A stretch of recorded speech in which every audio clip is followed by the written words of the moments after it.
রিকশা চালককে জুতা পেটা করার ভিডিও ভাইরালের পর রাজশাহীর পবা উপজেলা সমাজসেবা কর্মকর্তা মোহাম্মদ জাহিদ হাসান রাসেলকে সাময়িক বরখাস্ত করা হয়েছে।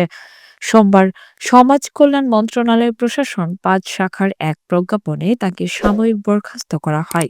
রাষ্ট্রপতির আদেশক্রমে প্রজ্ঞাপনে সই করেন সচিব ডক্টর মোহাম্মদ মহিউদ্দিন। প্রজ্ঞাপনের কপি সমাজ কল্যাণ মন্ত্রণালয়ের ওয়েবসাইটে প্রকাশ করা হয়েছে।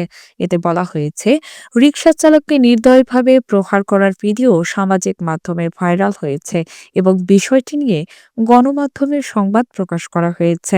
এ ধরনের আচরণ সমাজ কল্যাণ মন্ত্রণালয় ও সমাজ কল্যাণ অধিদপ্তরের ভাবমূর্তি চরমভাবে ক্ষুণ্ণ করেছে।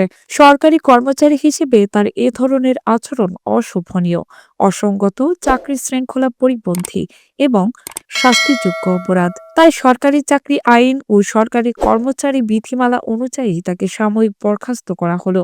জাহিদ হাসান বিধি মোতাবেক খরপোশ ভাতা প্রাপ্য হবেন। জনস্বার্থে এ আদেশ অবিলম্বে কার্যকর হবে বলেও ওই প্রজ্ঞাপনে উল্লেখ করা হয়েছে। এর আগে গত শুক্রবার একটি সিসি ক্যামেরার ফুটেজ সামাজিক মাধ্যমে ছড়িয়ে পড়ে। তাতে দেখা যায়, কোয়ার্টারের সামনে জাহিদ হাসান রাসেল এক রিকশা চালককে পায়ের জুতা খুলে পেটান। পরে প্রাইভেট কারের ব্যাগডালা থেকে লাঠি বের করে চালকের শরীরে ও রিকশায় আঘাত করতে থাকেন তিনি।